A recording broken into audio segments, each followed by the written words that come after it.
आज से 2500 वर्ष पूर्व एक बहुत बड़ा हत्यारा हुआ।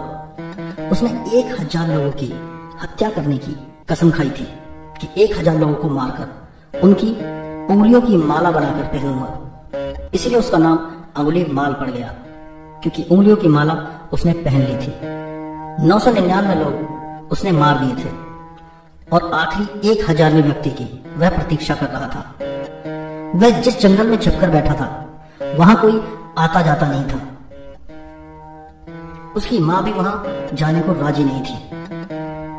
बुद्ध उस रास्ते से गुजरते थे तो लोगों ने कहा कि आप ना जाएं। बनते वह आदमी खतरनाक है, वह सोचेगा ही नहीं कि आप कौन हैं, वह तो अंधा है। उसने 999 आदमी मार डाले हैं और राजा भी उससे कपता है और सैनिक भी उससे डरते हैं। आप मत जाइए। लेकिन बुद्ध ने कहा, अगर मुझे पता नहीं होता तो शायद मैं नहीं जाता, लेकिन अब मुझे पता है कि वह बेचारा आखिरी व्यक्ति की प्रतीक्षा कर रहा है। 999 उसने मार डाले हैं, उसे 1000वां आदमी चाहिए। उसकी प्रतीक्षा का क्या होगा यह भी तो जरा सोचो। तो मैं जाता हूं। बुद्ध अकेले ही जंगल की तरफ चले गए। वहां अंगुलीमाल फर्श पर धार रखने लगा, यह देखकर कि कोई आ रहा है। लेकिन वह भी बहुत आश्चर्यचकित था, क्योंकि वर्षों से उस रास्ते पर कोई आया ही नहीं था। यह कौन नासमझ मरने आ रहा है। और उसने गौर से देखा कि उस व्यक्ति ने गैरिक वस्त्र पहन रखे हैं, मतलब कोई सन्यासी आ रहा है। उसने सोचा, गया ये बेचारा काम से, इसको कुछ पता ही नहीं है। शायद गांव के लोगों ने इसे कुछ नहीं बताया, इसे कुछ मालूम नहीं। वह फर्शे पर धार रखने लगा, लेकिन जैसे जैसे बुद्ध करीब आने लगे वैसे वैसे उसका भाव बदलने लगा और उसे दया आने लगी। उसने सोचा अपने मन में कि अंगुलीमाल, ये तुझे हो क्या रहा है? ऐसी दया तो तुझे कभी नहीं आई। जब वह थोड़ी दूर रह गए तो अंगुलीमाल चिल्लाया। उसने कहा, रुक जाओ, अगर आगे बढ़े तो खतरा है। यह फर्शा देखते हो, ये उंगलियां देखते हो, मेरा नाम अंगुलीमाल है। गर्दन काटकर अंगुलियों की माला बना दूंगा। मुझे मेरा व्रत पूरा करना है। कई सालों के बाद तुम मुझे दिखाई पड़े हो और यहां पर कोई आता जाता भी नहीं। लेकिन मैं तुम्हें एक मौका देता हूं। न जाने कैसी कमजोरी का क्षण है मेरा, मैं तुम्हें एक मौका देता हूं कि तुम भाग जाओ, लेकिन और करीब मत आना, क्योंकि मैं आदमी बुरा हूं। जरा भी आगे मत चलना। बुद्ध ने कहा, पागल, मेरा चलना तो कई वर्ष हुए तब से बंद हो गया। जिस दिन मन गया उस दिन सब चलना भी गया। कहां चलना है? मैं तो ठहरा हुआ हूं। मैं तुझसे कहता हूं कि तू चलना बंद कर। अंगुलीमाल ने कहा, मैं सोच ही रहा था कि यह आदमी कुछ पागल है। चल तुम रहे हो और मुझसे कहते हो कि चलता नहीं, और मैं बैठा हुआ फर्शे पर धार रख रहा हूं और मुझे कह रहे हो कि चलना बंद कर। तुम्हारा दिमाग खराब है। अब मैं समझा कि तुम कैसे चले आ रहे हो। बुद्ध ने कहा, ठीक है, मगर मैं तुझसे फिर कहता हूं, मैं रुका हुआ हूं, तू चल रहा है। तेरा मन अभी बहुत दौड़ता है यहां वहां, इसीलिए मैं कहता हूं कि तू चल रहा है। और बुद्ध और पास आ गए। अंगुलीमाल ने कहा, अगर तुम जिद्दी हो तो मैं भी जिद्दी हूं। मुझे शक होता है, हो ना हो तुम गौतम बुद्ध हो जिसकी मैंने खबरें सुनी है, क्योंकि जिन लोगों को मैंने मारा उनमें से कईयों ने मुझे कहा कि ऐसा लगता है कि सिवाय गौतम के तुझे कोई बदल नहीं सकेगा। हो ना हो तुम वही हो, मगर भूल जाओ मैं भी अंगुलीमाल हूं। बुद्ध ने कहा, ठीक है, अपनी तैयारी करो, फर्शे की धार रखो, मैं बैठा हुआ हूं। और वो बैठ गए शांत। अंगुलीमाल फर्शे पर धार रखता है, क्योंकि कई सालों से कोई आया नहीं था, तो फर्शे पर जंग चढ़ गया था। वो पूछने लगा कि बात क्या है, क्योंकि उसका दिल बैठा जा रहा है, उस आदमी की तरफ बड़ा लगाव हुआ जा रहा है। तो वह थोड़ी देर और करने लगा फर्शे पर धार रखने में, कि जी ले कुछ समय और, फिर यह मर जाएगा। फिर कब ऐसा आदमी मिलेगा, तो और देर करने लगा। बुद्ध ने कहा, मुझे लगता है कि तुम देरी कर रहे हो। फर्शे पर धार रखो अंगुलीमाल, तुम अपना काम करो और मुझे अपना काम करने दो। ऐसे जल्दी से किसी के प्रभाव में नहीं आते। अंगुलीमाल ने कहा कि तुम आदमी कैसे हो, मरने को तत्पर हो, आत्महत्या करने की तुमने सोच ही रखी है।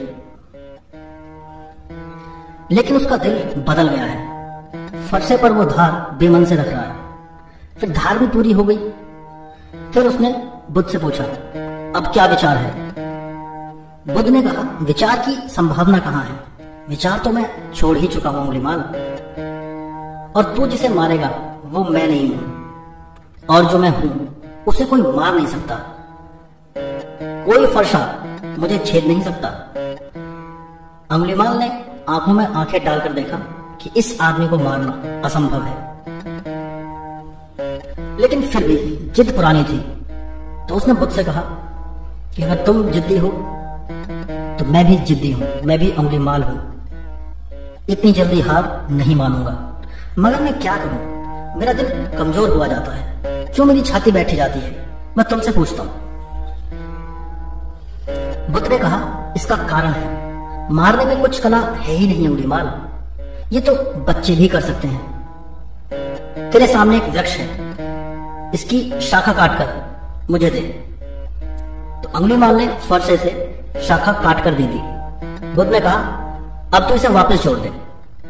उसने कहा, यह कैसे हो सकता है? बुद्ध ने कहा, काटना मारना तो बहुत आसान है, जोड़कर कोई आदमी महान बनता है। अब तो मेरी गर्दन काट दे, बात खत्म हो गई। मगर याद रख, जिन गर्दनों को जोड़ नहीं सकता उन्हें काटने का भी तुझे कोई हक नहीं है। और जोड़े तो कुछ बात हुई, दुनिया तुझे याद रखेगी। अंगुलीमाल ने फरसा एक तरफ फेंक दिया और बुद्ध के चरणों में वह गिर पड़ा। और वो अंगुलीमाल बुद्ध का भिक्षु हो गया। उसका भय ऐसा था कि जब खबर नगर में फैली कि बुद्ध तो मारे नहीं गए, उल्टा अंगुलीमाल ही मारा गया, तो खुद सम्राट अजात शत्रु उसे देखने आया। अजात शत्रु तक के प्राण उससे कपते थे। वो आया और उसने कहा, भंते, मैंने सुना है अंगुलीमाल भिक्षु हो गया है। विश्वास नहीं आता। अगर ये हो सकता है तो कुछ भी हो सकता है। विश्वास नहीं आता, मैं मान ही नहीं सकता। बुद्ध ने कहा, आप माने या ना माने। वो भिक्षु पास ही बैठा था, पंखा कर रहा था।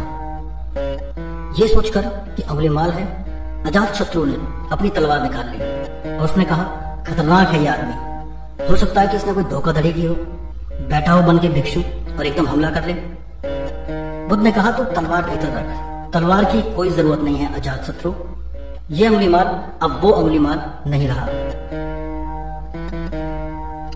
जब अंगुलीमाल गांव में भिक्षा मांगने गया, जैसे कि सभी भिक्षुओं को जाना पड़ता था, गांव के लोगों ने दरवाजे बंद कर लिए, दुकानें बंद हो गई, लोग अपनी छतों पर चढ़ गए और लोगों ने पत्थर इकट्ठा कर लिए।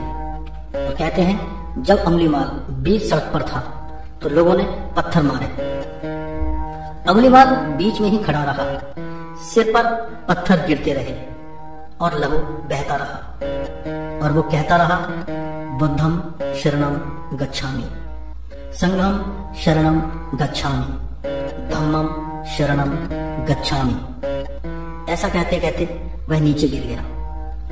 बुद्ध को खबर मिली तो वह आए। आखिरी घड़ी थी। बुद्ध ने कहा, अंगुलीमाल, तेरा क्या भाव है? उसने कहा, आप और पूछते, ठहरे हुए का क्या भाव, रुके हुए का क्या भाव? तेरे मन को कुछ हुआ अंगुलीमाल? अंगुलीमाल ने कहा, नहीं हुआ, मैं बस देखता रहा, साक्षी रहा। अंगुलीमाल ने कहा, होता भी क्या, मैं देखने वाला हूं, दृष्टा हूं। यही तो आपने सिखाया है, यही तो आपने समझाया है। बुद्ध उससे बोले, अंगुलीमाल, तू ब्राह्मण होकर मर रहा है, ब्रह्म ज्ञान को उपलब्ध होकर तू मर रहा है, तू अरिहंत हो गया। ऐसा जब अंगुलीमाल मर गया और भिक्षुओं ने पूछा, भंते, अंगुलीमाल मरकर कहां उत्पन्न हुए होंगे? तो बुद्ध ने कहा, भिक्षुओं, मेरा वह पुत्र परिनिवृत्त हो गया है। परिनिर्वाण को उपलब्ध हो गया है। अब उसका कोई जन्म नहीं होगा। वो जन्म और मरण के पार हो गया है। अब वह वापस नहीं लौटेगा। भिक्षुओं ने कहा, बनते इतने लोगों को मारकर